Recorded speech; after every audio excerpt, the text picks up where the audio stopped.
tidak bisa menikah itu tidak ada kerjasama. Harus ada kerjasama dalam pernikahan. Itu yang akan saya bahas pada hari ini. Dalam pernikahan harus ada kerjasama. Kerjasama dalam hal apa? Ada 4 hal yang ingin saya bahas. Poin pertama adalah kerjasama dalam bantu-membantu untuk kebaikan dan mencegah kemungkaran.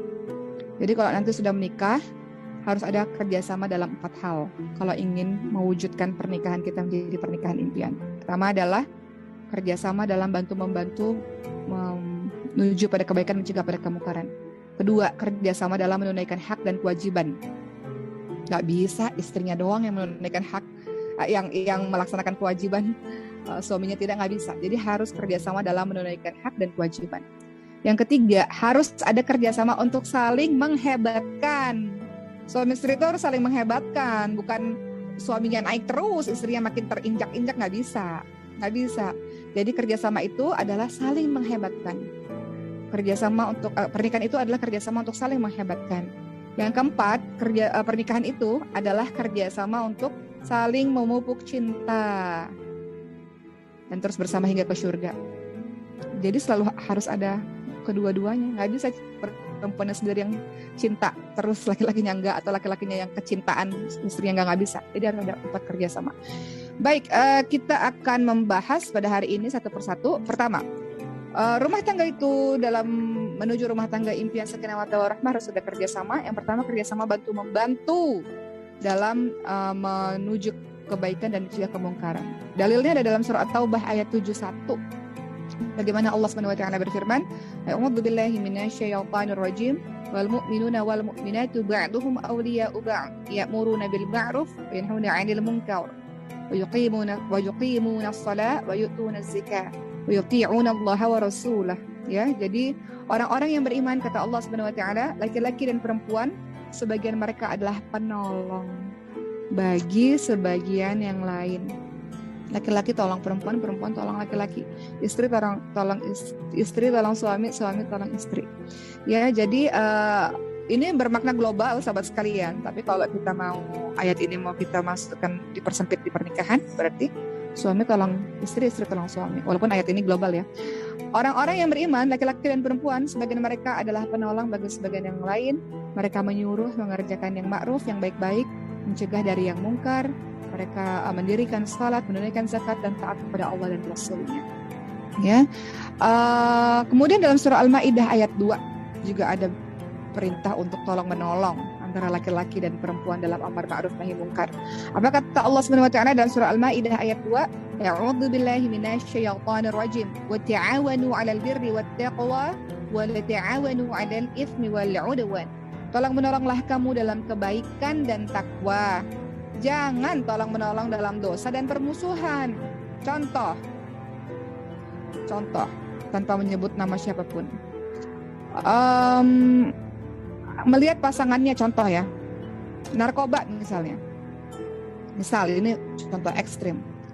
Tanpa mengaitkan dengan siapapun ya teman-teman sekalian. Ini termasuk apa ini? Ini wala ta'awanu 'alal itsmi dan wala ta'awanu 'alal itsmi wal 'udwan. Jangan tolong menolong dalam dosa dan permusuhan. Misalnya jangan pasangannya ikut-ikutan. Ketika mengetahui misalnya istrinya atau suaminya narkoba misalnya, jangan ikut-ikutan. Justru harusnya jangan tolong menolong dalam dosa dan permusuhan. Kalau ikut-ikutan berarti masuk dalam ayat ini, tolong menolong dalam dosa dan permusuhan. Misal, contoh lain, suami misalnya menolong istri untuk berbakti pada ibunya, atau sebaliknya, istri menolong suami untuk berbakti pada orang tuanya. Kan ada istri yang mengatakan, suamiku pilih saya atau ibumu. Kan ada yang begitu. Ya nggak bisa dipilih lah sahabat-sahabat sekalian. Kalaupun dipilih ya pilih ibu lah harusnya. Ya. Jadi tolong menolong dalam mengerjakan kebaikan. Nggak boleh istri mengatakan pilih saya atau pilih ibumu. Nggak boleh sahabat-sahabat sekalian. Nggak boleh seperti itu. Justru istri tolong suami untuk suaminya bakti sama ibunya. Ayah, abi atau apapun itu udah ke rumah ibu belum? Ini kita punya rezeki berlebih, udah kasih uang ke ibu belum? Kayak gitu ya, harusnya begitu. Atau contoh suami istri saling menolong dalam kebaikan. Contoh misalnya suami lagi berkonflik sama adiknya misalnya. Istri ini jangan jadi kompor. Aku juga sebel tuh sama adik kamu tuh. Kan ada tuh rumah tangga bermusuhan antara istri dan saudara suami, ada yang begitu. Justru istri mendamaikan, mengademkan keadaan. Nah, itu contoh-contoh lah yang dimana pernikahan itu bisa sakinah mawaddah warahmah kalau ada kerjasama untuk kalau yang pasangannya jatuh, si istrinya, pasangan lainnya ingatkan. Kalau berbuat salah, berbuat dosa, ingatkan. Ya, itu maknanya adalah saling tolong menolong, kerjasama dalam amar ma'ruf nahi mungkar. Jangan suami korupsi, contoh istri mendukung korupsi karena gaya hidup yang terlalu berlebih-lebihan misalnya. Sudahlah, hidup apa adanya lah. Jangan kita kondisi keuangan minim, gayanya selangit. Hidup sederhana saja, sesuai dengan kemampuan, sesuai dengan isi kantong gitu. Banyak suami-suami yang korupsi karena gaya hidup istri terlalu tinggi misal. Jadi susah seperti itu sahabat-sahabat sekalian ya. Ingatkan suami, contoh lain, ingatkan suami untuk mencari kerja yang halal. Ada satu cerita ya, di zaman dulu orang-orang saleh, setiap kali suaminya berangkat kerja, istrinya akan mengatakan, wahai suamiku, saya ini bisa tahan dengan yang namanya kelaparan, tapi saya nggak bisa tahan dengan panasnya api neraka. Dengan kata lain, wahai suamiku, jangan korupsi, kerja yang halal, kerja yang betul, dapat uang yang halal, itu maksudnya. Kemudian amar ma'ruf nahi mungkar dalam rumah tangga, kerjasamanya apalagi, saling mengingatkan dalam ibadah. Baca Quran suamiku, baca Quran istriku. Sudah hari ini saya belum lihat kamu baca Quran, coba baca Quran, seperti itu ya. Dan juga contoh lainnya adalah kerjasama dalam menutup aib rumah tangga misalnya. Itu juga bagian dari amar ma'ruf nahi mungkar ya. Kita mencegah kemungkaran, suami melakukan sesuatu kemudian kita ingatkan dia dan kita tutup aibnya, itu juga termasuk dari kerjasama dalam melakukan kebaikan dan mencegah kemungkaran. Baik, kita masuk ke poin kedua. Rumah tangga bisa berhasil dengan adanya kerjasama suami istri dalam menunaikan hak dan kewajiban. Harus paham dan harus saling tahu dan harus saling support, saling mengingatkan untuk menunaikan hak dan kewajiban. Apa sih hak dan kewajiban dari laki-laki dan perempuan? Secara singkatnya kita bisa lihat dalam surah An-Nisa 34. Allah Subhanahu wa taala berfirman, "A'udzu billahi minasyaitonir rajim. Ar-rijalu qawwamuna 'ala an-nisa'i bima faddalallahu ba'dahum 'ala ba'd wa bima anfaqu min amwalihim." Laki-laki adalah pemimpin bagi wanita. Oleh karena Allah telah melebihkan sebagian laki-laki atas sebagian wanita, dan karena laki-laki menafkahkan sebagian dari harta mereka. Kemudian ayat itu dilanjutkan dengan, jadi laki-laki di sini ya dikatakan laki-laki itu qawwam, pemimpin, salah satunya dia punya tugas, kewajiban menafkahi. Nah itu tuh kita temui dalam ayat ini. Kalau wanita apa? Ayat tersebut dilanjutkan, fasolihatu qanitatun hafidhatul lil ghaibi bima hafidhallah. Kalau wanita adalah mereka yang taat kepada Allah. Kalau taat kepada Allah, pasti dia akan taat kepada suaminya, karena kita disuruh untuk taat kepada suami kita selama suami kita adalah menyuruh kepada yang betul ya.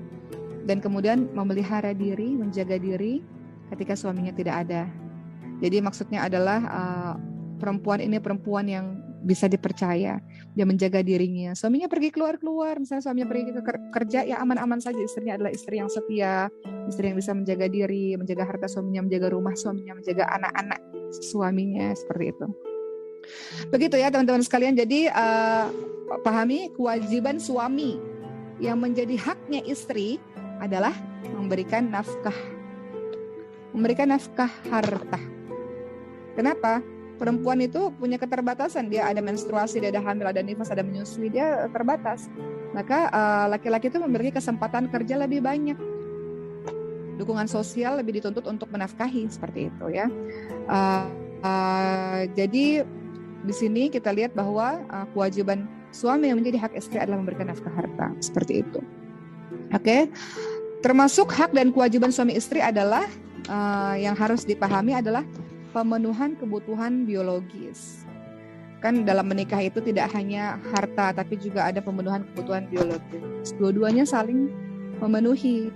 Kenapa? Ini bukan membahas sesuatu yang jorok, bukan ya, tapi ini sesuatu yang penting juga. Laki-laki itu punya hormon namanya testosteron, teman-teman sekalian. Jadi ada dorongan hormonalnya. Jadi kalau seandainya istri tidak melayani kebutuhan suami, maka dampaknya kalau secara kesehatan ya suaminya nanti dampaknya nanti akan uring-uringan, akan cepat marah gitu. Nah itu sebabnya termasuk pembunuhan keputusan biologis itu juga harus diperhatikan dalam suami dan istri. Juga wanita juga perlu mengenai hal tersebut, begitu.